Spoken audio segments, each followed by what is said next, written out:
Welcome to the Fit Girl Magic podcast. If you are ready to find your inner magic, develop great habits, and a rock steady mindset to feel confident, comfortable, and fit in your body, you are in the right place. I am Kim Barnes Jefferson, and I'll be giving you weekly doses of health, fitness, and life tips sprinkled with humor and real talk. If you're ready to be consistent without the stress of perfection, magic makers, it's time to slip into your favorite pair of PJs, grab some coffee, kick back, and listen to today's show.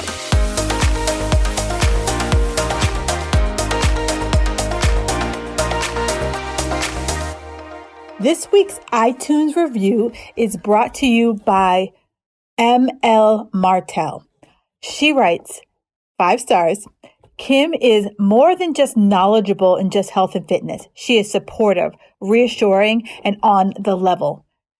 She gives it to you straight, just the way most people need it. Well, thank you so much, Michelle. I really appreciate that review. And you too can review Fit Girl Magic Podcast. Just go to iTunes or wherever you subscribe to this show and just leave me a 5-star review. I love them. I take them to heart. I just want to make sure that I'm bringing you the best stuff. So thank you so much for all of you who have left me a review so far. I can't wait to highlight you. Hey, Magic Makers, it's Kim, and today I have a solo episode, and today is all about the mindset overhaul. And it's primarily my mindset overhaul, but I am hoping that many of the lessons that I learned to change my mindset can really be applicable to you and help you on your journey. You know, I know that the journey of mindset is just a tricky one. You know, our brains, our minds are so freaking strong, but at the same time, I do know that if we don't change our mind, we will continue to play the same game and we will continue to be stuck. And I don't know about you, but I was sick of being stuck. I was so over myself and all of my malarkey, right? So I hope this helps someone.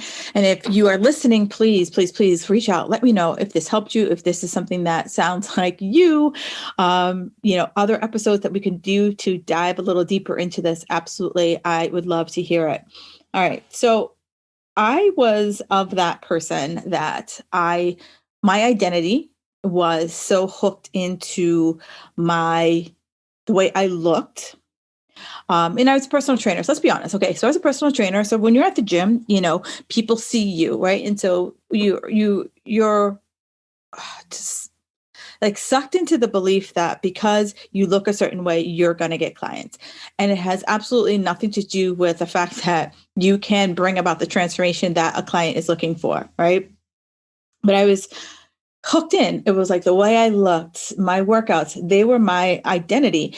And all of my thoughts in any given day, even if I was looking at you, my thoughts were, how far away was I from my next meal? When was I going to get my workout in today? And it was just like all of these like thoughts, like I just had like low grade anxiety over all of this. And so if anyone has like had those thoughts of like, you kind of get stressed out when you can't work out for as long as you want. I remember my husband and I used to go to the gym together. And I remember if, we would go in the morning and if he had a meeting and we couldn't go for the full 2 hours that we normally would go to, I was pissed. I was pissed at him. I was pissed at him because he was going to a work meeting. Like, what? Like, I look back now and I'm like, I'm just in awe and shock of myself. But that's how I was for a really long time. And eventually I was just burnt out. I remember I was competing at the time. And I remember I would just get so fixated on a show, right? And I would be like, I need a show. And I needed a show date in order for me to buckle down and go to, be hardcore at the gym, right? If not, I was kind of like fluffing around. And eventually and then after a show, I'd just be so burnt out because I just went in like beyond 2 feet. Like if I had 20 feet, I went 20 feet in and I was so burnt out, and I would take like a week off of the gym because I was just like, I can't be in that place anymore. And I can't think about my food. I can't weigh and measure my food. And I remember at the time my coach was like, Kim, we have to figure out this cycle. And of course, when you're not in that headspace, you're like, yeah, whatever, you don't know. And I remember she used to say to me, Kim, you could go hard, you could go long, but you can't go hard for long. And at the time, I was like, you don't know. But she did know, right? She did know. She was foreseeing where I was heading. And as a coach, that's really frustrating because I see it in my clients, right? I see my clients running for the brick wall, and I want to be like, girlfriend, waving my arms, flares, fireworks to stop them. And honestly, it's like you have to hit rock bottom before you're able to get there. And if you're someone who's kind of there, right? You're kind of like, I just can't do this anymore. I can't continue the pace that I'm at anymore. I'm just over myself. Keep listening, right? So I just felt like if I stopped working out like for longer than a week, right, I would lose my gains. And I was that person who was like, rest days, that's for the week, right? So I would literally, I'd take that week off, and then I would like jump back in, like guns a-blazing, like as hardcore as I possibly could go. And I thought if I took off more than a week, I would lose all my gains, and that like all of the muscle that I worked so hard to build would just like turn to fat. Well, let me just put that myth out there, disclaim it so that you understand it. So basically, what happens when you stop working out is that initially, and this is literally like after like a couple weeks, right? It's not like in 24 hours, 48 hours, hell, a week. Initially, what will happen is you will start to see your muscle shrink a little bit because it's not getting the glycogen pump that it normally does. There's no water in your muscle, right? And then the next phase, and this is after like several weeks of like no activity, I'm talking like sloth-like behavior. After no activity, then what happens is that your muscle cells shrink in comparison to your fat cells. Now, that's being said with you just literally going into sloth mode, and you just are like, eating and drinking like a Viking and not caring about anything, right? But if you are still moderately active and you're eating, in a healthy manner, you're not going to see this rapid decline, right? I think many of us think that immediately when we stop working out, like we're going to just like deflate like a balloon, right? And then all of a sudden just like, blow up like the Stay Puft Marshmallow guy in Ghostbusters. No, no, no, no, no. All right.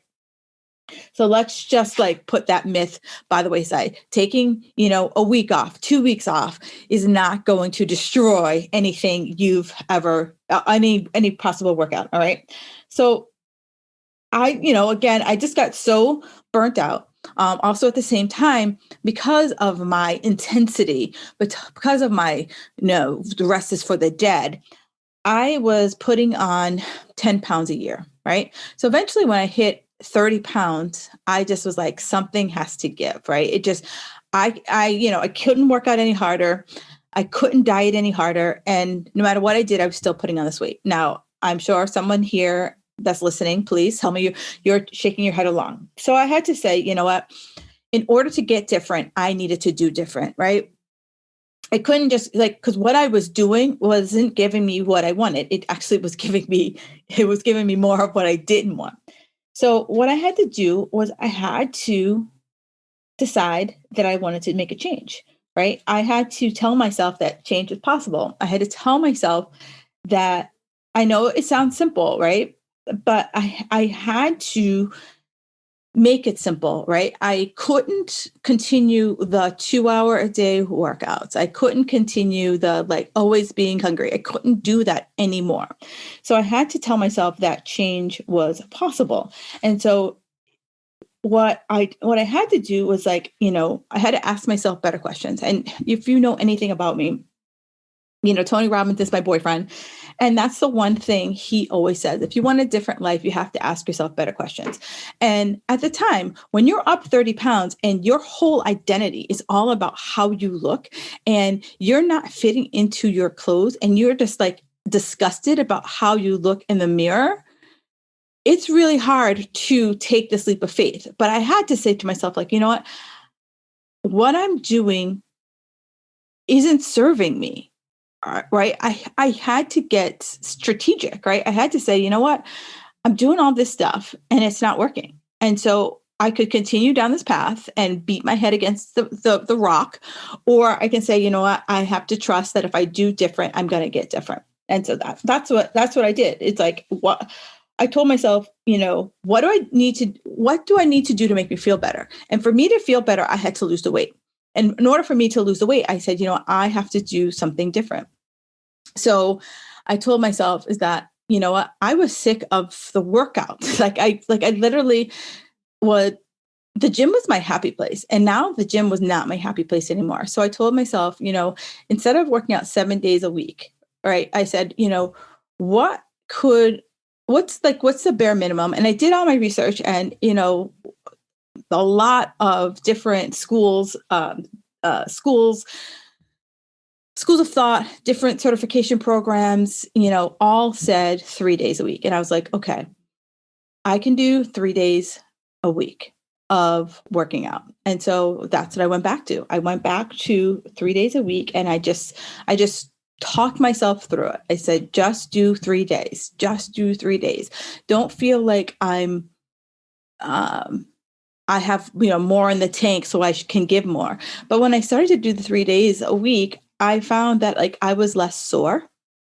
I was sleeping better and I wasn't as fixated on the gym. And it caused me to start to really, think differently. It also, here's where I really started journaling because I was like, all right, I know that I'm not the only person who's going to experience this. And I know that, this is a test, right? This is a challenge for me to overcome my go, go, go behavior. And this is a test for me to just sit my little ass down and, learn this lesson, right? This was I believe in the power of the universe, right? So the universe was literally grabbing me by the shoulders and forcing me down. And I don't know about you guys, but I'm a go kind of person, right? So unless someone forcibly makes me sit my booty down, I am not sitting my booty down. So this, I think, was my wake-up call to and bring me into my mission of helping other women who are so driven, right? We're so driven that we have to be the lead dog. We have to be the example, right? And now, one of my clients recently said this to me, and I said to her, I said, I no longer do fitness competitions, yet for the last 5 years, you've come to me to help you get ready for a show. I said, I literally have not put on Clear Hill since 2012. Yeah, you always come to me and know that I'm going to get you where you want to be. So do you have to do it to be the example, or can you be the example just from past experience or just from experiences you have with clients? Case in mind, I am never going to run a marathon. Never. Okay. So if you ever hear me say that I'm going to run a marathon, you have every right to come and ring my doorbell and be like, girlfriend, what the hell? Right. But if you wanted to get ready for a marathon, could I help you do that? Absolutely. I can absolutely help you do that. But I don't have to run a marathon to help you do that, to help you achieve your goal. So I hope that that point is driven home. So as I was kind of saying, what's realistic for me, right? So I was just on a call with my Facebook group, Fit Girl Magic. And if you haven't hopped on in there, hop on in there. And on there, I was saying that many of us feel like, when I was in the gym, a client would come to me and I, be doing kind of their internal or initial assessment. That's the words I'm looking for. Initial assessment. And I'd be like, okay, so, Eve, tell me, how many days a week do you think you can work out? And inevitably, someone would be like, oh yeah, oh girl, 6 days a week. And I'd be like, Kim, try to control your face, because in my mind, you know what I'm thinking. Like, I want to roll my eyes because everyone tells you what they think you want to hear. And then I'd be like, then I would ask more probing questions. And I'd be like, okay, so do you have a job? Okay, so is it a 9 to 5 job, more than 9 to 5 job? Do you have kids? Do you have aging parents? Like, all the questions. And people would be like, oh, well, right. So then eventually it got down to 3 to 4 days. And I'm like, there we are. Now we're talking real. Now we're talking a place where you're going to actually see success, see consistency versus trying to, go for what you think I want to hear. So even on my and now I pretty much have all the time in the world, but I still scale it back. I'm working out anywhere from 3 to 4 days a week. And, on a good week, I could probably get in 5, but I know, like, consistently 3 to 4 is my jam. All right. So stick with that, right? Stick with it versus like going for this. I got to, right? The other place I had to do is I had to unpack my fears. Like, what was I so afraid of that if I stopped working out 7 days a week, if I stopped weighing and measuring every morsel of food that went into my mouth, like, what would happen? Like, I had to ask myself, like, what's the worst thing that would happen? And that was just so uncomfortable. That was like sand in your booty at the beach, uncomfortable, right? I had to get that uncomfortable because it was in that place that was going to drive my actions, right? Because I was always acting out of fear that if I didn't look a certain way, weigh a certain amount, that I wouldn't get clients, right? I wouldn't, earn the respect that I was hardcore. Like, that was just that was my identity. And I had to start, making some of these identity shifts and start to, like I said, ask better questions so that I was no longer, suffering. And, if you looked at me, I was all smiles and giggles, but on the inside, I was like a freaking dumpster fire with a side of hot mess. And so I had to ask myself, like, what is my ideal outcome? And so ideally, like, I started working out because I wanted longer life, right? I wanted to be able to be 80 years old and not having to walk around with one of those like wheelchair-y things, right? That was my my main motivation, right? But then I had to think about, like, what were my obstacles, right? I was the obstacle. I was telling myself how it should be. And I know many of you tell yourself how it should be. And that's what keeps you stuck repeating that cycle, right? I'll ask people like, hey, what are you doing for exercise? And like, oh, I'm just so unmotivated. Well, I think many of you are unmotivated because you tell yourself the story of how it should look versus what you can do. So go back to what I said, many people will tell me they could work out 7 days a week. Well, if you could only really do 2 days a week and it's for 30 minutes, great. Rock on with your bad self, right there. Stay there. If it's only a walk makes you feel good right now, awesome, right? Because this is what I know about exercise is that as soon as I start to move my body and I feel better, I start to think different things, like different places in my brain start to get, lit up, start to get turned on, and I see possibilities versus all the obstacles. And when you start to see possibilities, you start to think better, you start to feel better. Those feel-good hormones start to take over, and you just can't be stopped. All right. Does that make sense? And then what is your actual plan, right?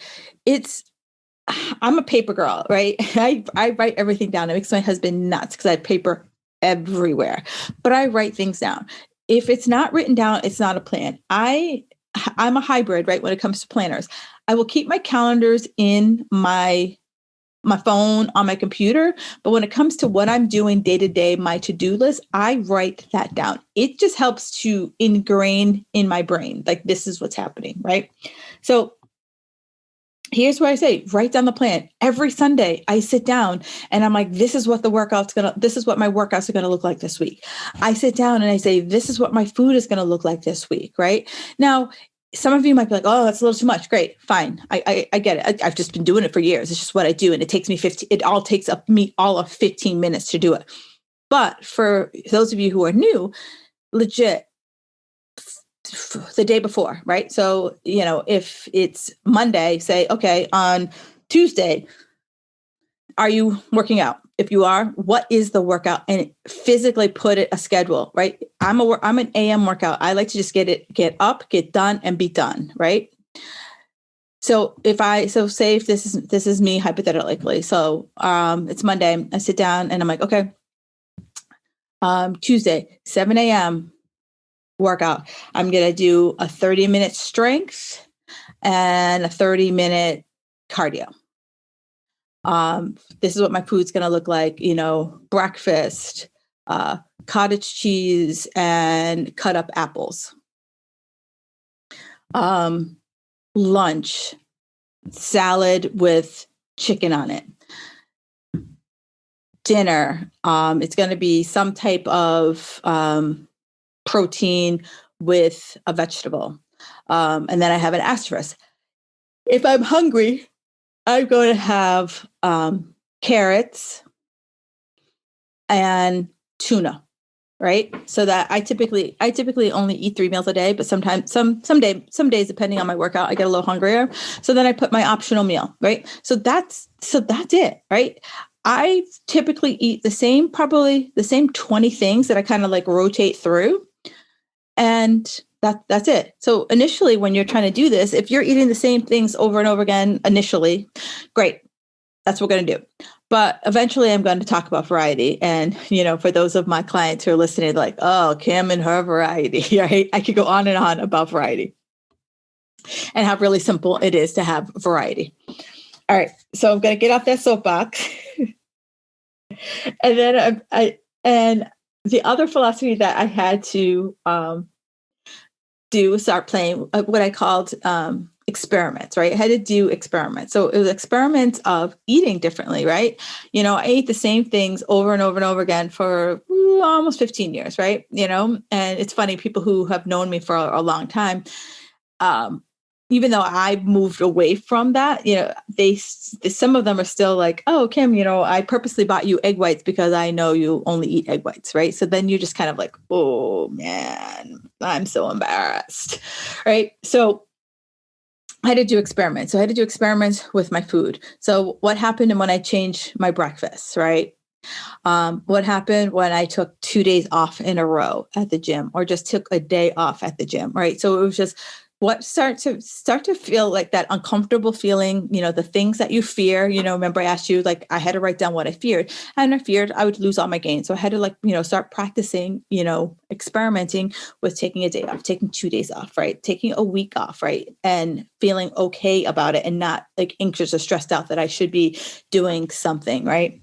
And then what's the plan, right? So if you miss 2 days in a row, like, is there anxiety, right? If you miss 2 days in a row, like, what's the reason, right? Maybe it's, I remember I would go to the beach with my husband and be like, all right, can we go at 9? Because if I know if I go to the gym in Austin, it opens up at 6 and I can get a 2-hour workout in, come home, shower, and get everything ready for the beach. Like, really? Like, I had to earn the beach time. Like, oh my gosh, I'm so embarrassed for myself, right? But that's where I was. That was my headspace. That was my mindset. And so the real big challenge here for you is break free of that mindset. Stop being stuck in that place. And so that you're able to, tell yourself that change is possible, and start to, pay yourself compliments that, you're able to like live this healthy life, that it's what you're doing is a choice, right? There are other people who, are trying to get up off the couch. And eventually I had to come up with like, what is my big why, right? Why am I so driven? Why am I doing all of this? And like I said, it's so that for me now, my big why is so that when I stand up in front of my classes, I look like I practice what I preach, right? So that it's not this So it's like I practice what I preach. So it's not like I'm just standing up there telling people, do this and them looking at me being like, oh, you don't do that, right? That's judgment. That's my own personal judgment that I want you to break free of. Like, stop with your own personal judgment and start to just really live into your now, live into how things truly are. And so when I started, that was just my mic falling off of the table, but I think I caught it, so I apologize. So what I had to do was I broke it down into these 4 steps, right? These 4 steps. And so people who like rules, here are some rules for you to follow. 1, I had to resist my assumptions, right? Just like I said, I was assuming that people were judging me. Well, most people aren't judging me. I was judging. I am my worst critic, and you are your worst critic, right? So I want you to start, like, give yourself a break, right? Cut yourself some freaking slack. 2nd, understand your true motivations, right? Like, why do you want this, right? What are you trying to prove? Is there anything to prove by this all or nothing, this like go, go, go mentality? And listen to my body, right? I had a woman on a few episodes ago, and I'll put it in the show notes. I'm going to write myself a note. So since I promised you,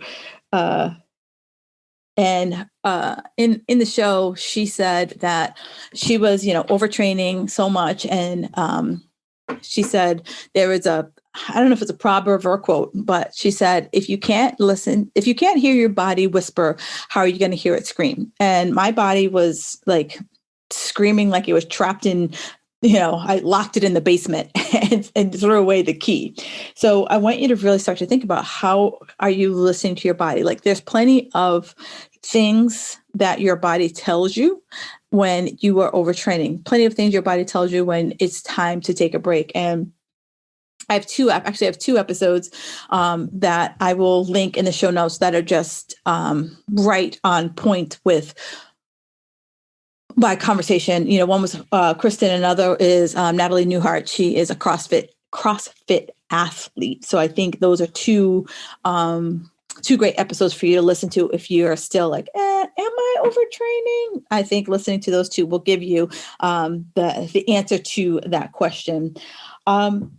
And then the best advice I ever heard was from a woman. Her name is Brooke Castillo, and she said, for those perfectionists out there, it's time for you to experience a B+, right? So if you think about it, right, if in school C is average, right? And then B+ is above, B is above average. B+ is above, just a little above average. Where many of us, including myself, we're going for that A++, the triple star, the gold star, the glitter, all of that. Where if you just went for the B+, right, it's above average and it's below, killing yourself to try to do all the things, right? And go for the B+. And I'll tell you, that was just such an eye opener for me, because, it gave me the permission to say, you know what, instead of being at the gym for 90 minutes, what if I said an hour and see what I can do in an hour, right? And then eventually it went from like, what could I do in an hour to what could I do in 30 minutes? So I want you to challenge yourself, right? Challenge yourself and ask yourself the hard questions. Like, if you are feeling burnt out by your workouts, if you're feeling tired all the time, if you're just feeling like about the gym, start to ask yourself better questions. And if this is something that you want to have a conversation with me about, absolutely, let's have a conversation. You can always reach out to me on the socials. I'm Kim Jefferson Coach on Facebook, and I'm Kim Barnes Jefferson on Facebook. And just reach out to me. You can always find me on my website, kimbarnesjefferson.com.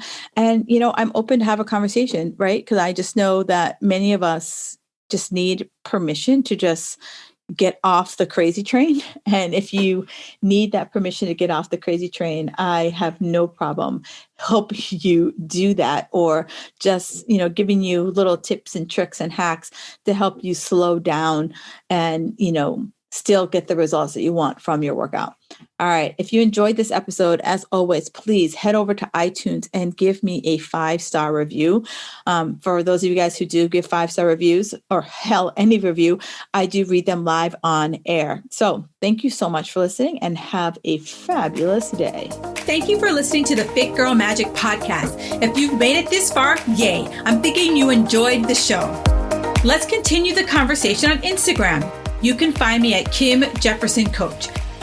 In order for me to keep sharing this message, do me a favor and leave me a 5-star review on iTunes. While you're there, don't forget to subscribe so that you won't miss an episode. New episodes are available every Wednesday. The Fit Girl Magic podcast is intended to provide you with tips, tools, and strategies that will help you make better decisions about your health. I really appreciate your feedback and your support.